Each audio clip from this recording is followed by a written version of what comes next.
పడితే అక్కడ ఇన్ఫెక్షన్లు, ఎక్కడ పడితే అక్కడ మరణాలు, ఎక్కడ పడితే అక్కడ నిర్లక్ష్యం, ఎక్కడ పడితే అక్కడ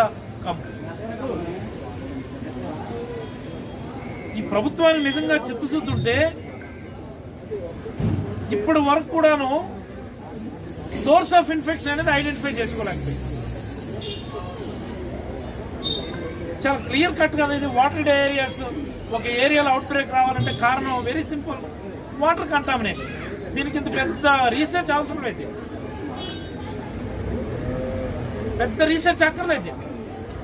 వాటర్ కంటామినేషన్, ఈ ఏరియాకి ఎక్కడి నుంచి వాటర్ సప్లై ఉంది అక్కడి నుంచి మొదలుపెట్టి ట్యాప్ వరకు ఉన్నటువంటి ఎవ్రీ పాయింట్లో ఎక్కడ కంటామినేషన్ చెక్ చేసేదానికి వీళ్ళకి 4 రోజులు 5 రోజులు టైం కావాలి.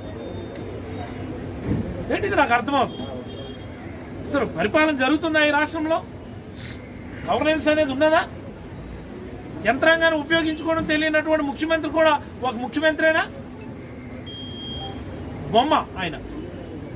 అధికారం ఇంకోటి చేతిలో పెట్టారు. కొన్ని ఆయనకన్నా సీరియస్నెస్ ఉండాలి కదా. ఆయన కూడా షో కావాలి. నిన్న జరిగినటువంటి షో అంతా మనం చూసాం. నేపాల్ నుంచి తెలుగు వాళ్ళు తీసుకొస్తున్నారు. తెలుగు వాళ్ళు అంటే దేశవ్యాప్తంగా ఉన్నారు అక్కడ నేపాల్లో. దేశవ్యాప్తంగా అన్ని రాష్ట్రాల వాళ్ళు కూడా కంట్రోల్ సెంటర్లు పెట్టుకోండి అని చెప్పి గవర్నమెంట్ ఆఫ్ ఇండియా చెప్పింది. ఎక్స్టర్నల్ అఫైర్స్ మినిస్టర్ ఏమో ఆవిడ కూర్చొని ఉన్నాడు.